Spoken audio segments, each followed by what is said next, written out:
இப்போ நம்ம வந்து ஹிந்து கிறிஸ்டின்லேருந்து இமிடியேட்டாக நம்ம முஸ்லீமாக கன்வெர்ட் பண்ண முடியுமா உங்கள் இதில் அந்த மாதிரி ஏதாவது இருக்கா? இப்போ ஒருத்தவங்க வந்து ஆசைப்படுறாங்க இப்போ இஸ்லாமாக மாறணும்னா எந்த வழிமுறையை பயன்படுத்தி நம்ம கன்வெர்ட் ஆகலாம்? சகோதரி அவங்க என்ன கேட்குறாங்கன்னா, பிற மதங்கள்லேருந்து ஒருவர் முஸ்லீமாக மாற விரும்பினால் அதற்கான வழிமுறை என்ன அப்படின்னு கேட்குறாங்க. இஸ்லாத்தை பொறுத்தவரையிலையும் எந்த விதமான நிர்பந்தமும் கிடையாது. இஸ்லாம் சொல்லக்கூடிய முதலாவதான விஷயம் லா இக்ராஹ ஃபித்தீன், இந்த மார்க்கத்தில் நிர்பந்தம் என்பது கிடையாது. யாரையும் கட்டாயப்படுத்தி ஆசை வார்த்தை கூறி இந்த மார்க்கத்துக்கு நீ வந்துறேன், இந்த மார்க்கத்துக்கு வந்தால் உனக்கு நல்லதே நடக்கும், இந்த மார்க்கத்துக்கு வந்தால் உனக்கு நிறைய காசு பணம் செழிக்கும், இப்படிலாம் சொல்லக்கூடாது. சொல்லி இந்த மார்க்கத்துக்கு வரவழைக்க கூடாது என்று இஸ்லாம் சொல்லுது. யாரையும் நிர்பந்திக்க கூடாது. சொல்லப்போனால் இந்த மார்க்கத்துக்கு வந்தால் சோதனைகள் தான் வரும். இஸ்லாத்துக்கு வரும் பொழுது, இஸ்லாத்துக்கு வர்றதுக்கு முன்னால் வரையிலையும் அவருக்கு பிரச்சனை இருக்காது. வந்ததுக்கு அப்புறம் தான் நீ பயங்கரவாதிங்குவாங்க. முஸ்லீம்னு பேர் வந்துருச்சுன்னு வைங்க, நீ பயங்கரவாதி. முஸ்லீம் பெண்ணாக இருந்தால் நீ வந்து புர்கா உன்னை அடிமைப்படுத்துகிறதுன்னு பல விமர்சனங்கள் வரும், பல்வேறு சோதனைகள் வரும். அப்போ அதனால் இஸ்லாத்துக்கு வந்தால் உனக்கு நல்லதே நடக்கும் அப்படிலாம் சொல்லக்கூடாது. அப்படி சொல்லி யாரையும் இஸ்லாத்திற்கு அழைக்கக்கூடாதுன்னு இஸ்லாம் தெளிவாக சொல்லுது. இது ஒரு விஷயம். அதே மாதிரி இஸ்லாம் என்பது என்னன்னு சொன்னால் அதனுடைய கொள்கை கோட்பாடு தான் இஸ்லாம். ஒருவர் இந்த மார்க்கத்திற்கு வர விரும்பினால், எந்த ஒரு மார்க்கமாக இருந்தாலும் அந்த மார்க்கம் சொல்லக்கூடிய கொள்கை கோட்பாட்டை விரும்பி அதனை சிந்தித்து ஏற்றுக்கொண்டால் அவர் அந்த மார்க்கத்தில் இணைந்தவராக ஆகிவிடுவார். இப்போ கிறிஸ்தவத்தை ஏற்கணும்னு ஒருவர் விரும்புகிறார். கிறிஸ்தவத்தை ஏற்கணும்னு விரும்பினா என்ன அர்த்தம்? அவர் என்ன பண்ணணும்? கிறிஸ்தவத்தின் அடிப்படையான கொள்கை என்னவோ, கோட்பாடு என்னவோ அதை ஏற்றுக்கொண்டால் அவர் கிறிஸ்தவராகிடுவார்.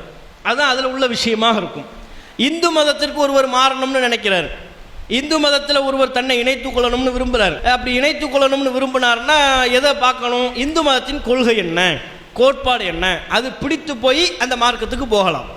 எந்த ஒரு நபராக இருந்தாலும் சரி, எந்த ஒரு மார்க்கத்திற்கு மதத்தை மாற்றிக்கொள்வதாக இருந்தாலும் கொள்கை கோட்பாட்டை தாண்டி வேறு நோக்கத்திற்காக மாற்றிக்கொள்ளக்கூடாது. யாராக இருந்தாலும் சரி, ஒரு முஸ்லீமே இந்துவாக மாறுறாரு, இந்து மதத்தினுடைய கொள்கை கோட்பாடு என்ன அதை சிந்திச்சு அது அவருக்கு சரின்னு தெரிஞ்சால் மாறி போகலாம். அது சரின்னு தெரியணும், தெரிஞ்சால் மாறி போகலாம். கிறிஸ்தவத்துக்கு மாறணும்னு நினைக்கிறார், கிறிஸ்தவத்தின் கொள்கை கோட்பாடு என்னன்னு படிக்கணும். பைபிள் என்ன சொல்லுது, கிறிஸ்தவத்தை பற்றி என்ன சொல்லுது, இயேசுவை பற்றி என்ன சொல்லுது, படித்து இதுதான் சரி அப்படின்னு விளங்கினார்னா மாறி போகலாம். இது அல்லாமல் காசு பணத்திற்காகவோ பொருளாதாரத்திற்காகவோ ஒரு பெண்ணுக்காகவோ ஒரு பெண்ணை திருமணம் செய்ய வேண்டும் என்பதற்காகவோ ஒரு ஆணை திருமணம் செய்ய வேண்டும் என்பதற்காகவோ எந்த மதத்துக்கும் மாறக்கூடாது. அதுதான் இஸ்லாத்துக்கும். இஸ்லாத்துக்கு ஒருத்தர் வர விரும்பினா கூட இஸ்லாத்தில் உள்ள ஒரு ஆணை நான் கல்யாணம் பண்ண போகிறேன் அல்லது பெண்ணை கல்யாணம் பண்ண போகிறேன் அதனால் இஸ்லாத்துக்கு வரேன், அப்படி வராதிங்க, அப்படி வரக்கூடாது. அல்லது இன்னொரு மதத்துக்கு, இந்து மதத்தை சொல்கிறார், இந்து மதத்துக்கு நான் மாற போகிறேன், காரணம் என்ன? இந்து மதத்துக்கு மாறினா எனக்கு அரசாங்கத்திலேருந்து எந்த நெருக்கடியும் கிடையாது, அப்படி மாறக்கூடாது. கிறிஸ்தவ மதத்துக்கு நான் போகிறேன், கிறிஸ்தவ மதத்துக்கு போனால் எனக்கு என்னென்ன நன்மைகள் கிடைக்கும், உலகத்தில் உள்ள நன்மைகளை பட்டியல் போட்டு அதுக்காண்டி நான் மதம் மாறுறேன்னு வரவே கூடாது. எந்த மதத்துக்கு ஒருவர் மாறுவதாக இருந்தாலும் மாறக்கூடிய உரிமை அவருக்கு இருக்கிறதே, அவர் அந்த மதத்தின் கொள்கை கோட்பாடுகளை பிடித்து மாறணும், அதனுடைய சித்தாந்தங்களை சிந்தித்து அவர் மாறணும். இப்போ இஸ்லாத்திலேயே ஒருத்தர் விரும்புகிறாருன்னு வைங்க, இதனுடைய கொள்கை கோட்பாடு என்ன? இறைவன் ஒருவன் தான். நம்ம ஆரம்பத்தில் சொன்னதை போல இறைவன் ஒருவன் தான் என்பதுதான் இந்த மார்க்கத்தினுடைய அடிப்படையான கொள்கை கோட்பாடு. அந்த இறைவனுக்கு தூக்கம் இல்லை, மறதி இல்லை, பலவீனம் இல்லை, இணை இல்லை, துணை இல்லை, மனைவி இல்லை, குடும்பம் இல்லை, அந்த இறைவனுக்கு பசி இல்லை, இப்படி பலவீனங்களற்ற ஒரு சர்வ சக்தி பொருந்திய இறைவன், இப்படி நம்ம நம்பணும். இது மாதிரி ஒரு கொள்கை கோட்பாடு பிடித்து இந்த மார்க்கத்தை ஏற்பதா இருந்தால் ஏற்கலாம். அதே மாதிரி இஸ்லாத்தில் என்ன சொல்லப்பட்டிருக்கு? தீண்டாமை கிடையாது அப்படின்னு இஸ்லாத்தில் இருக்கு. சாதிய அடிப்படையிலான, பிறப்பின் அடிப்படையிலான உயர்வு தாழ்வு கற்பித்தல் இஸ்லாத்தில் இல்லை. இஸ்லாம் அதை முற்றிலுமாக ஒழிக்கிறது, துடைத்து எறிகிறது. பிறப்பின் அடிப்படையில் இவர் உயர்ந்தவர், இவர் தாழ்ந்தவர், இவரை தொட்டா தீட்டு, இவனை பார்த்தா தீட்டு, இவன் தெருக்குள்ள இவன் நுழையக்கூடாது, இப்படிலாம் எதுவுமே இஸ்லாத்தில் கிடையாது. அனைவரும் சமம். இஸ்லாத்தை பொறுத்தவரையிலையும் அனைவரும் சமம். எல்லோரும், அவன் கருப்பாக இருந்தாலும் சிவப்பாக இருந்தாலும், அவன் நெட்டையாக இருந்தாலும் குட்டையாக இருந்தாலும், அவன் எந்த மொழி பேசக்கூடியவனாக இருந்தாலும், அரபி மொழி பேசினாலும் சரி, தமிழ் மொழி பேசினாலும் சரி, அவன் முஸ்லீம், அவ்வளவுதான். அனைவரும் சமம். பிறப்பின் அடிப்படையில், மொழியின் அடிப்படையில், நிறத்தின் அடிப்படையில் ஏற்றத்தாழ்வு கற்பிப்பதை இஸ்லாம் வன்மையாக கண்டிக்கிறது. அது இஸ்லாம் கூடாது என்று சொல்கிறது. இஸ்லாத்தில் அது அறவே கிடையாது. அதனால தான் பாருங்கள், இப்போ தமிழ்நாட்டில் முஸ்லீம்கள் நாங்கள்லாம் இருக்கிறோம்னா, நாங்கள்லாம் இன்னும் அரபு நாட்டு இறக்குமதியா? அரபு நாட்டிலேருந்து தான் நாங்கள் வந்தோம், எங்கள் மூஞ்சிகளெல்லாம் பார்த்தா அரபு நாட்டிலேருந்து வந்தவங்க மாதிரியா தெரியுது. அரபு நாட்டுக்கு எங்களுக்கு ஒரு சம்மந்தம் கிடையாது. எங்கள் முகரையை பாருங்களேன், நாங்களே இந்த அரபு நாட்டிலேருந்து வந்தோம்னா நீங்களே ஏற்றுக்க மாட்டீங்க. என்னப்பா இந்த மூஞ்சை வச்சுக்கிட்டு அரபு நாட்டிலேருந்து வந்தேங்கிறங்க. எங்கள் மொழி பேசுகிறத பாருங்கள், நாங்கள் என்ன இந்த பேசுகிறத வைத்தே தெரிந்து கொள்ள முடியும். நாங்கள் எங்கள் பிறப்பு எல்லாமே இங்கே தமிழ்நாட்டில் தான். எங்கள் மூதாதையர்கள்லாம் ஒரு காலத்தில் என்னவா இருந்தாங்க. இப்போ நாங்கள் இப்போ முஸ்லீமாக இருக்கிறோம். ஒரு 5 தலைமுறைக்கு முன்னால், ஒரு 8 தலைமுறைக்கு முன்னால், ஒரு 6 தலைமுறைக்கு முன்னால் எங்கள் மூதாதையர்கள்லாம் முஸ்லீமாவாக இருந்தாங்க கிடையாது, இந்துவாகத்தான் இருந்திருப்பாங்க. இந்த தமிழ்நாட்டில் என்ன மதம் இருக்கோ அந்த மதமாக தான் இருந்தாங்க. எந்த சாதிய அடுக்குமுறை இருந்ததோ அந்த சாதிய அடுக்குமுறையில் தான் இருந்தாங்க எங்கள் மூதாதையர்களும். 5 தலைமுறைக்கு முன்னால், 6 தலைமுறைக்கு முன்னால் இஸ்லாத்தின் கொள்கை கோட்பாடு படித்து பிடிச்சு போய் இஸ்லாத்துக்கு வந்துட்டாங்க. ஏதோ ஒரு தலைமுறை இஸ்லாத்துக்கு வந்தாங்க. வந்ததுக்கப்புறம் அப்படியே தொடர்ந்ததுக்கப்புறம் பார்த்தா இஸ்லாம் இப்போ நாங்கள் என்ன சாதினே எங்களுக்கு தெரியலல்ல. இஸ்லாம் எந்த அளவுக்கு சாதியை ஒழிக்குதுன்னா, இப்போ எங்கள்கிட்ட என்ன சாதி தெரியாது, நாங்கள் எதுலேருந்து வந்தோம்னே எங்களுக்கு தெரியலை. எந்த சாதியிலிருந்து நாங்கள் இஸ்லாத்திற்கு வந்தோம் என்பதையே முழுவதுமாக துடைத்து விட்டது இஸ்லாமிய மார்க்கம். இப்போ இந்த தலைமுறையில் ஒருத்தர் இஸ்லாத்துக்கு வந்தால் அவருக்கு தெரியும், ஒரு 2 தலைமுறைக்கு தெரியும். 5 தலைமுறை 6 தலைமுறை உருண்டோடி விட்டால் அவர் எந்த சாதி என்று அவராலே கண்டுபிடிக்க முடியாது. அந்த அளவுக்கு இஸ்லாம் சாதியை அழிக்குதா இல்லையா? இப்படி ஏதாவது ஒரு கொள்கை கோட்பாடு பிடித்து இஸ்லாத்துக்கு வரணும். இப்போ நீங்கள் பொதுவாகவே பார்த்தீங்கன்னா நம்ம நாட்டில் உலகத்தில் பல்வேறு வகையில் தீண்டாமை கற்பிக்கப்படுகிறது. நிறத்தின் அடிப்படையில் உயர்வு தாழ்வு கற்பிக்கப்படுகிறது. இந்த மேலை நாட்டை சார்ந்தவர்கள் என்ன செஞ்சிட்டாங்க, வெள்ளையாக இருந்தால் சிறப்பு, கருப்பாக இருந்தால் அவன் தாழ்ந்தவன், இப்படி ஒரு பாகுபாட்டை உருவாக்கி விட்டார்கள் மக்கள் மனங்களில். அதனால தான் அவன் உருவாக்கிய விளையாட்டுகளில் கூட வெள்ளை நிறத்துக்கு சிறப்பு வைப்பான். இப்போ செஸ் இருக்குது, செஸ் போர்டு விளையாடுறாங்கல்ல, அதெல்லாம் நம்ம நாட்டு விளையாட்டு கிடையாது, அது மேலை நாட்டு கண்டுபிடிப்பு தான். அதில் பார்த்தீங்கன்னா கருப்பு காயின் வெள்ளை காயின் இருக்கும். கருப்பு கலர்லேயும் சிப்பாய்கள் இருக்கும், வெள்ளை கலர்லேயும் இருக்கும். இதில் எதுக்கு கூடுதல் சிறப்பு? ஃபஸ்ட்டு யார் மூவ் பண்ணணும்? செஸ் போர்டு ஒருத்தர் விளையாடுறாருன்னா ஃபஸ்ட்டு யார் மூவ் பண்ணணுங்குவாங்க, வெள்ளை காயின் யார் வைத்திருக்கிறாரோ அவர் தான் ஃபஸ்ட்டு மூவ் பண்ணணும்.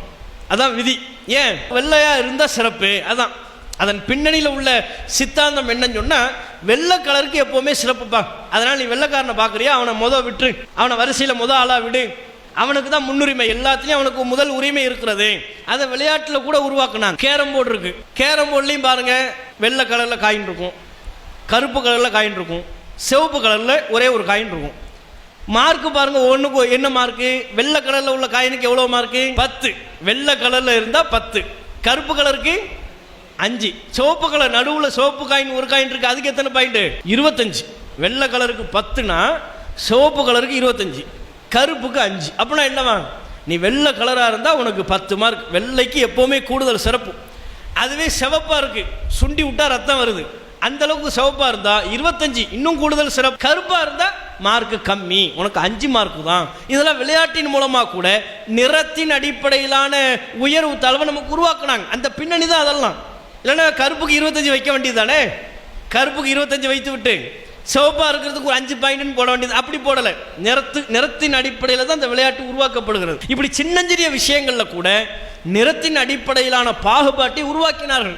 அதுபோல் மொழியின் அடிப்படையிலான பாகுபாடு, பிறப்பின் அடிப்படையிலான பாகுபாடு எல்லாத்தையும் இஸ்லாம் இல்லைன்னு சொல்லிருச்சு. நபிகள் நாயகம் அவங்க சொன்னாங்க, லா ஃபதுல் அலி அரபியின் அலா அஜபியின், அரபி மொழி பேசுபவருக்கு அரபி மொழி பேசாதவரை விட எந்த சிறப்பும் இல்லை. மொழியை வச்சுலாம் சிறப்பு கிடையாது.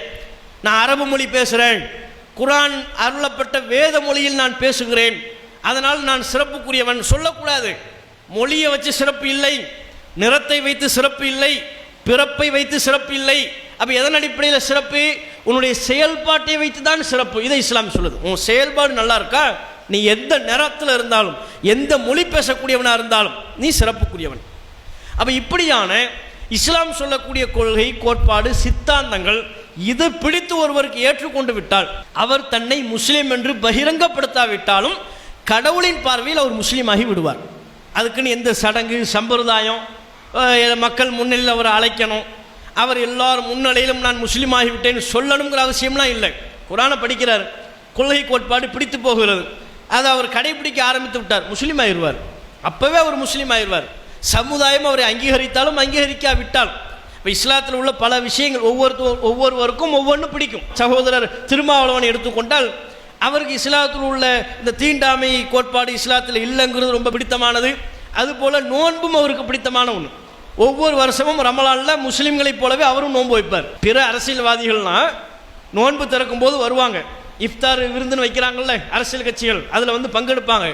காலையிலையும் சாப்பிட்ருப்பார், மதியமும் சாப்பிட்ருப்பார், நைட்டும் சாப்பிட்ருப்பார். அவர் பேருக்கு தான் நோன்பு திறக்க வருவார். சரி, முஸ்லீம்களோட உட்காருவோங்கிற ஒரு அன்பின் வெளிப்பாடாக அது இருக்கும். ஆனால் திருமாவளவனை எடுத்துக்கொண்டால், அருமை சகோதரர் திருமாவளவன் அவர்கள் அவரே பல பத்திரிகையாளர்களுடைய பேட்டியில் சொல்லியிருக்கிறாரு, எனக்கு நோன்பு முஸ்லீம்கள் கடைபிடிக்கக்கூடிய நோன்பு பிடித்தமானது, நான் வருஷம் ரமலான்ல நோன்பு வைப்பேங்கிறார். அப்ப இப்படி ஒரு இஸ்லாத்துல ஒவ்வொருவருக்கும் ஒவ்வொரு கான்செப்ட் பிடித்தமானது. அதுபோல் இஸ்லாம் சொல்லக்கூடிய கொள்கை கோட்பாடு ஒருவருக்கு பிடிக்குமையானால் அதை அவர் ஏற்றுக்கொண்டு விட்டால் கடவுளின் பார்வையில் அவர் முஸ்லீமாகி விடுவார். அதற்கென்று எந்த விதமான சடங்கோ சம்பிரதாயமோ கிடையாது. அல்லாஹு அக்பர், அல்லாஹு அக்பர்.